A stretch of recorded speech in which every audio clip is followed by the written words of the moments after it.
Hello ladies and gentlemen, this is Blue Maxima. Welcome back to Blue Boards. This time we're going to be checking out Res Arcana by Tom Lehman. And I gotta tell ya, despite its small size, you have a deck of 40 artifacts here, 10 mages, 10 monuments, that's 60 cards, 13 cardboard tiles and a bunch of meeples to represent resources here. You have a full-on engine builder. And it's actually kind of impressive at how not only making this all work in such a small size, but actually having it come off as a really satisfying engine builder on top of that. And allow me to explain why. So, this is the main deck of cards here. These are called artifacts, and you use these artifacts in order to transform resources into other resources which you can use to invest into certain things, whether it be monuments for small points and useful abilities, places of power for massive points and some really strong abilities, or build more artifacts from your hand in order to give you more options. And it's actually kind of neat how every single one of these 40 artifacts are completely unique. However, some of them do share like similar effects. Like for example, the Bone Dragon here. You tap this, all rivals lose 2 life, but otherwise they may choose to lose death to ignore it instead. But then if we pop back to the Wind Dragon, it's the same thing, except the condition there is different, right? But here's the neat thing about the way that these artifacts work. You shuffle them up, and once you've shuffled them up, you draw yourself a hand of 8. Then 3 of those will become your starting hand, and the 5 will become your deck. You'll need to shuffle them up to figure out which is which, of course. So you actually end up just drawing 8 cards from the stack here, and then you look at them and determine, hey, what do I plan on doing with these in order to actually build an engine out of them?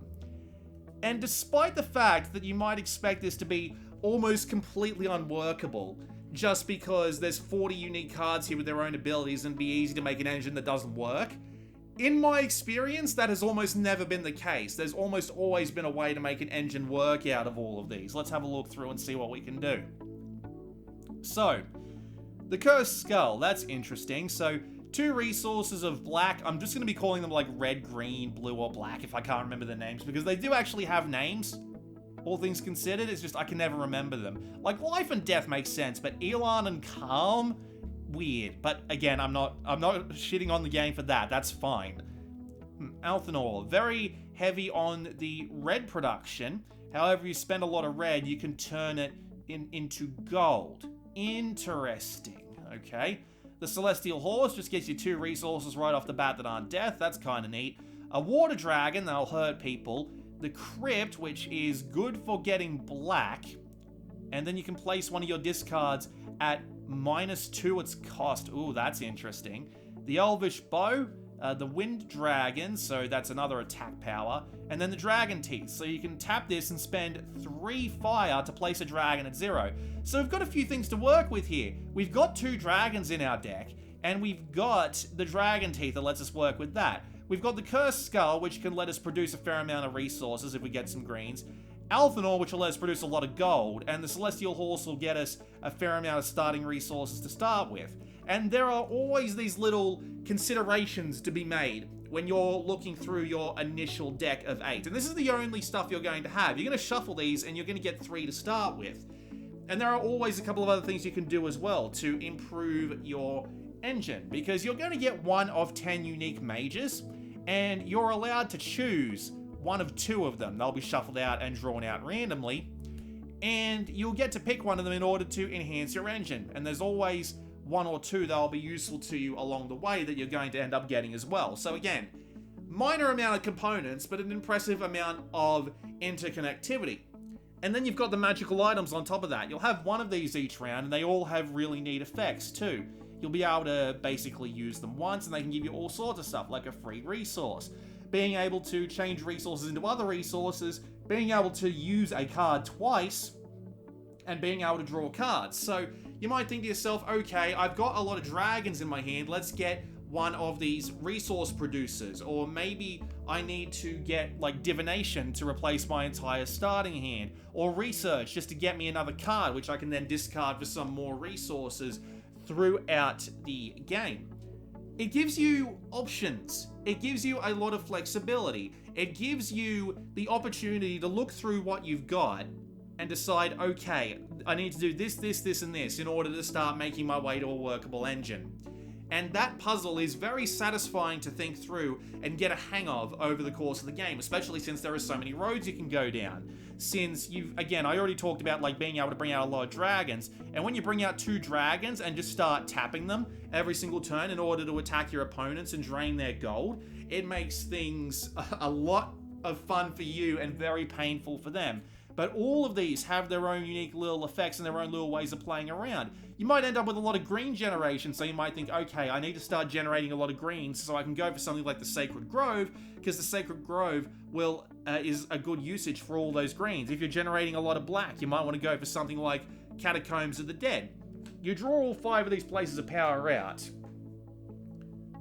at the beginning of the game, right? And they all have their own unique effects, but then of course these can be flipped over and completely change up the way you need to think about your engine as well. So it always ends up being satisfying trying to think your way through these. Do I go for this because it'll fit my resource generation? Do I go for this to keep other players down? Do I just generate a lot of gold and go for monuments, which are actually quite powerful in their own right? They all cost 4 gold, and you always get the choice of 2, but then you're also able to draw one blindly from the deck because they always cost the same thing as well. So they might give you that little bit of a kick you need in order to actually get up in points and win the game. And the thing is, it's not just all of these, but the game also promotes speed as a good option to have available to you, because the faster that you can get through all your actions and get to the end of the round, you'll be able to do something like, let's say, draw the first player token, which not only lets you pass and gets an extra victory point for the end of round 10-point check in order to win the game, it also lets you swap out your magic item, and of course, some people will have taken some, but then you get first pick over whatever's left. So there's always a benefit to that as well. And when you pass, you gain invulnerability to attacks from things like dragons, for example. So it's always worth the effort to try and get out of the way of them if you don't have something in your deck or in your monuments that lets you tap it in order to avoid those attacks. So yeah, this one, for example, the Guard Dog, which basically just lets you bring it back infinitely if you've still got red mana of some kind. But even then, there are little tricks that people can pull in order to punish you for getting out early, which I like. For example here, the Coral Castle. Check victory now. Absolute pain in the ass move to pull off if you've got 10 points and someone else has got 9. You just tap that and go, hey, I win. Which is a nice little touch. Or someone might get ahead of you, but then you might be able to pop out 10 via the effect of, I believe there's the card here in question. Yeah, there it is. Spend 3 gold to get 3+ points for that check only. It's clever. It has a bit of a response to everything. Someone's attacking you with dragons, get one of the things that lets you ignore those attacks, like protection, for example. Someone's building up a lot of mana, get some dragons out. Someone is building up a lot of gold, again, just throw more attacks at them. Someone's trying to finish really quick, find that monument and spend a bunch of gold on it. There's a little bit of back and forth with everything, and of course you're not going to be able to perfectly counter everyone's strategies, but you've got the room to think about what you need to do, even with only 8 cards in your deck with 10 monuments and 10 mages, and a few other tiles off here to the side in the places of power themselves. And it's really good. I love the puzzle that this game makes you think about. I love being able to get this hand of 8 and work with it. And since you've got 40 artifacts in the deck, every time you end up with a new deck of 8, the game that you'll be playing will never feel the same. And it's really well done in that aspect. And of course, there are drafting rules. And it works really smoothly, because everybody takes a few actions, eventually everyone's going to run out, but it never takes that long, and the game itself can be over in an hour, most of the time. So it's genuinely just a really nice, streamlined, but brain-burningly satisfying engine builder, and it does a really good job at it. And there's a few other things worthy of mention as well. So you might notice that this game uses symbology, but here's the thing, and it's almost ironic coming from the designer that made Race for the Galaxy, with the symbology in that being incredibly hard to teach. This is easy to understand. Like, you genuinely just need like 1 or 2 matches with this, and this symbology makes perfect sense. So let's just pick one that would be particularly like symbology heavy, shall we? Yeah, like this one here. Tap this, spend 2 resources, spend an equal amount of resources of any color to get, is that any color? Of any kind, excuse me. And then you get gold equal to the amount that you spent. Tap it, spend a resource, get 2 resources of any kind. Spend 2 water resources, blue resources, get 2 blue and 1 green and put it on this card, which you can take during your gathering phase. These are all just very simple to understand, and the few that change things up that little bit are very well outlined in the manual, so you don't have to worry about any one particular ability being too confusing or too hard to understand. And not to mention the manual is very small and covers pretty much every edge case that you can have in the case of this game. You might have also noticed that all of the art in this game is fantastic, really sells the theme, and it also helps that a lot of the abilities on these cards here make sense given the cards in question. Like the Tree of Life giving you not only a lot of green essence, which is life in this game, but also everyone gets a little bit of life, and you can tap it to ignore, you can react to being attacked by spending some life to ignore it. Very useful indeed. The Dragon Egg. Destroy the Dragon Egg, but you can place the dragon at its cost -4. Very useful. The Guard Dog can be used to be tapped to ignore any attacks, but then you can revive it by spending some life on it. And a lot of these make sense. Some of them don't, at least not to me anyway. I might be missing something about the theme. Like, for example, where's that bloody Nightingale card that I'm always wondering about? There it is. Nightingale just gets you a point.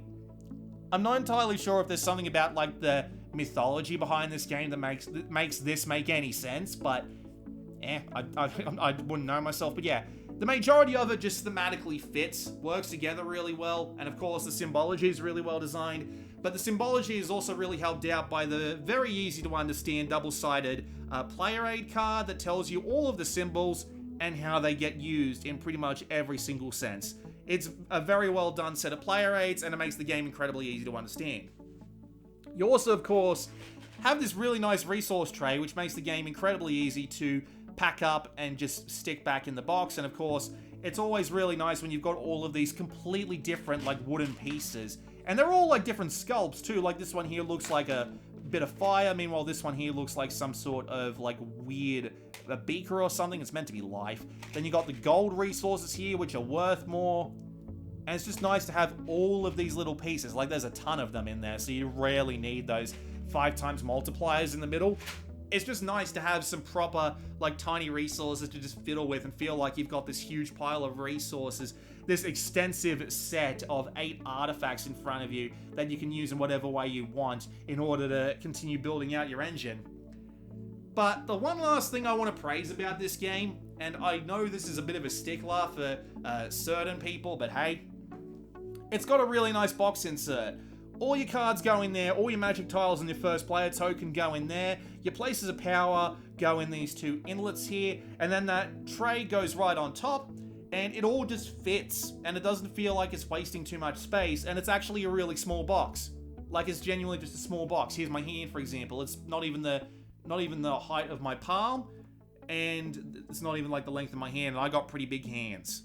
So it's a small enough box for the game in question, but it's just made really well, makes the game easy enough to put in and pick up, and by the time that I get around to buying both of the expansions, I'm willing to bet they're both going to fit in here. Might be a little bit troubling, just a tiny bit, but I bet they're both going to fit in here, but they've done it without making the box too big. Looking at you, Baseball Highlights 2045. I know I keep bringing that game up when I have this discussion, but I gotta tell you, man, it just annoys me to no end. So yeah, Res Arcana.